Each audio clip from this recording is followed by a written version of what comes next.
Well, like a good researcher will do, I'll start by warning that there'll be a bias in the next batch of prophecies that I'm going to deliver, and the bias will be towards the area of negative happenings. And I believe one of the reasons for this. I believe one of the reasons for this bias towards the negative side of happenings is because of the spirits that surrounded me at that time. Now this comes, or this batch of prophecies start at a time when I was moving and under intense spiritual attack. And the place where I was moving to was a place that was also under immense and serious spiritual bondage. It's the same area where, if you're reading right now, where there was a pastor that was caught having killed hundreds of his followers. So that is something that is a spirit that is pervasive in the county. The Kilifi County in general. It was given to the spirit of death. And I could say, for example, even in the house where I started living, I had to fight for weeks the presence of the same spirit. And I believe that this is the kind of atmosphere that I moved into. It's the kind of spirit that was pervasive in the area. So I was able to see much also that was ongoing in the realm and in the realm of death and destruction. Okay, I'll start with a dream. So this is a dream that I had that I believe gives us insight into the kind of powers that we're dealing with right now, and the kind of plans that we need to notice as they're happening. So the setting was an ancient time, maybe ancient Middle East, and it started during the night, and there's a flock of birds. Now, before we go over to the flying flock, now I'll say that this was in the Middle East, set in an ancient culture. There was that feeling of light brown buildings, still deserty as it is today, and those old ancient buildings that were built like fortresses, just very old kind of architecture. Then in my mind, as this scenery was being paraded, I had in my mind, and this was the time that Iran had demonstrations. I don't know if the demonstrations are over because they carried on for a while, but this was a time when there was an issue with a woman having been killed by the moral police in Iran, and there was a big demonstration. So this event got pulled into my understanding as the dream was going on. So this is the understanding that came, that the nations knew that the systems, and referring to the systems of the world, the system of the earth in general, that they had come to an end, and the same nations, and this includes where I was in that dream, and the rest of the earth. So the nations understood that this was a time of change.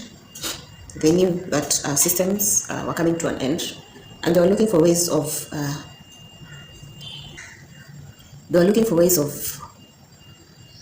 camouflaging or delving into the new system without necessarily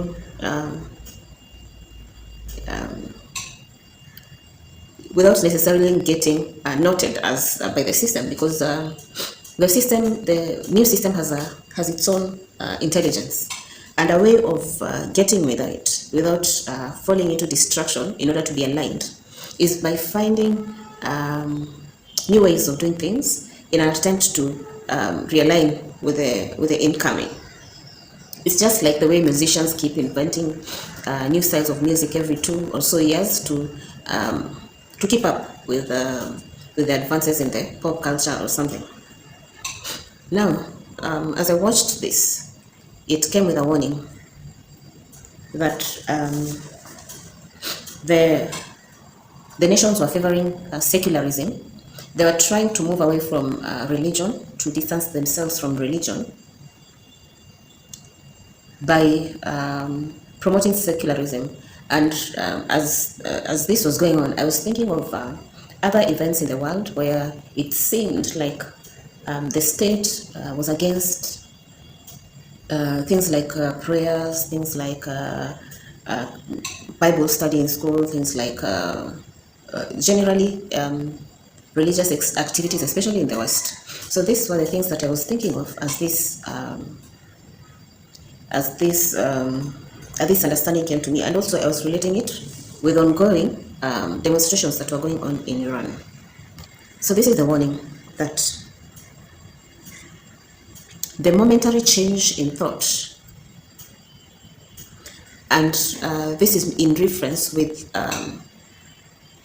putting this in the minds of the masses that we are now moving from religion to secularity. Because the majority of the masses are followers. They are people who will look to the leaders of the day and implement whatsoever laws that they are passing, either laws or cultures that they're passing. The people are just built like that, and it's a majority of the population. They will go with the flow. They will look at what the head is doing and follow.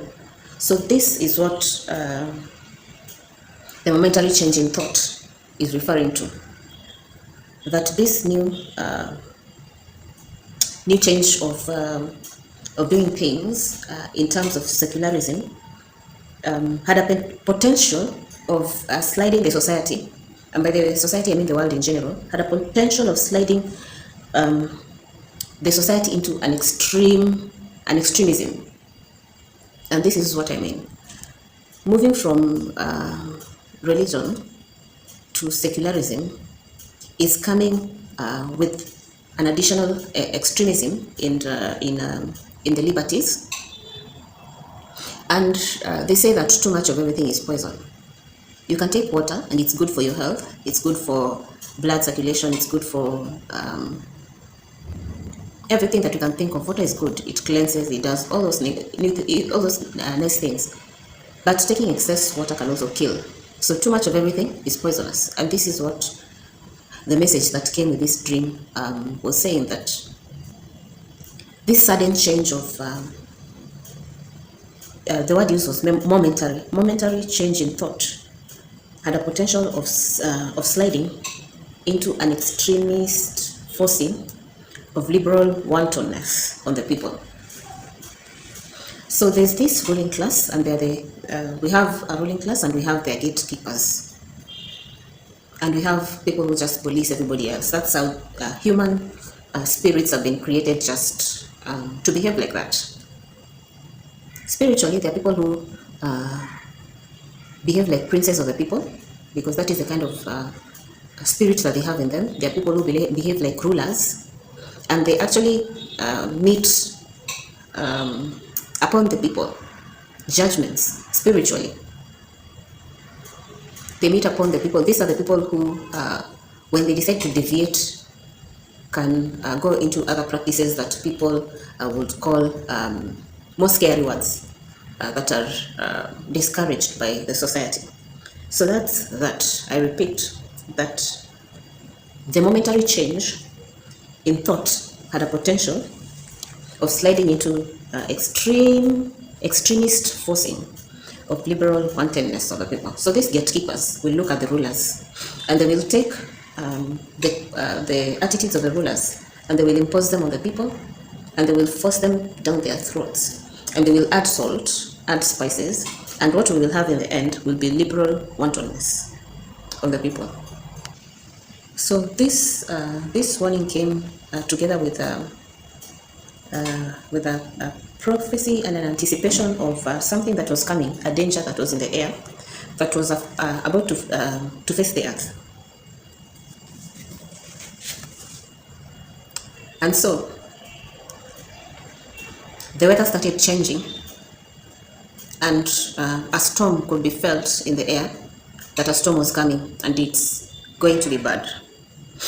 It started now with the birds, the flock of birds that I had earlier spoken about. The birds were looking for refuge and they were flying in groups. They also had seen the storm coming. And remember, I had said that this dream was set in early, I wouldn't say really ancient, because Middle East goes way back. So I'd say early Middle East, when the people could still be recognizable and the buildings somehow. So the birds were flying in groups, and around that area was some kind of a city, but it was a castle or a fortress. And the birds were together with the people were looking for refuge. Now, what I found interesting about this dream is that it gave the option of two scenarios happening. One was that if the people, the dwellers of the area, the residents, if they saw the birds and their first jerk reaction, like people sometimes do, you see a flock of birds, then your first instinct is to hush them away, shoo. If that will happen, the birds will go and will be destroyed by the storm. But if we let them in, they will come and they will find shelter in our castle and in our city, in our fortress, and they will be okay. So it was a what if kind of situation. And as this progressed, the understanding that I got was that this was in reference to the passing of the age. So there's a likelihood of things happening in either way. And it's still related to the first part. So the things that came out of these dreams for me, first of all, obviously, was the attempt to predetermine the coming age by our leaders. And by our leaders, I mean the higher echelons of the leadership. I also found the need for refuge, and I take this to mean spiritual refuge especially. We need to know that there's a power of darkness out there that has come to destroy, to kill, to steal. And that is the definition of a devil. And it's also written that resist the devil and he will flee from you. So live right, live truth, live goodly, live godly. Now these are the 3 or 4 keys that I was taught about this coming end of times, the principles that will be helpful. So live right, live good, live truth, live godly and goodly. So that is the possibility of the need for refuge and the possibility of changing fortunes depending on the behavior of the people. So never underestimate the power of God and his discretionary power also in giving and taking life. So don't fail to, even in these last days, remember that he's still in control. Do not underestimate the power of righteousness and the power of good over all creation. So I looked up some of the meanings of the symbolism that was in the dream. And birds can represent ambitions, they can represent direction, they can represent power. And storms can also represent a conflict that could be on the horizon. So it could also represent a transition, because remember, this storm was coming to a place that was almost desolate but had life in terms of buildings, in terms of people, but it was just a desert. So I would also correlate this dream, and this was the dream that I just read was in December, and I had another one just a day later. No, this was 8 days later that I had, 3 days later that I had this dream. And in this dream, we were in a bus going through a city, and in the process of traveling, the environment got really spooky, and you'd see in a street where, in a city, in a typical street in a city, there'll be a road, and on the right and left will be buildings, and this time, it was a time when buildings would be expected to be closed when it was dark. So as we were passing, we came to one building which had a broken wall.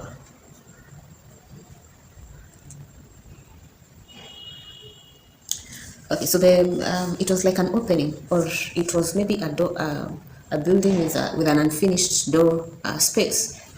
And when we looked into the space inside, it's like we saw into another realm, and it was full of death, and people had died. A massive number of people were dead. It's like that building opened up into another realm where we saw mass deaths. And with this came an understanding that there would be a period where there would be a lot of mass, people will be affected by mass, endings. They would also, it will also be as a result of health issues. This is the understanding that I got. It will be from health issues. It will be sudden, and it will be several factors that will bring it to pass. So it will be a period of mass die-off. It will be sudden, as several things will come together to bring it to pass. And it will be health related. Now, with this was a spirit that wanted to be associated with the death, and was actually very proud of it. We understood this spirit to be the cause and to be a spirit of death. So when we saw this, we started telling the driver, move, go on from this place, because the more we stood there, the more the energy and that radiation of death was getting intense, and we wanted to move away from it. So we told him, move along, go along, get out of. This is because that spirit that was standing with the death was trying to give us fear. It's like he was trying hard to make us to come into fear, and we were resisting it. So when we moved, we were able to avoid the fear that he was trying to impose. And I saw this as being related to the world in general, not limited to Kenya. This was my understanding as the dream went on. It was also, this fear was also a way of this spirit gaining energy from the people. So with this, I think the biggest message was to avoid being drawn into fear, and to ignore any attempts of, just recognize that fear is a power that can be interacted with peace. I think fear is the direct opposite of peace, because fear usually has an element of anxiety, has an element of blood rushing. And the moment that you learn to quiet yourself, you learn to escape fear and to hide in peace.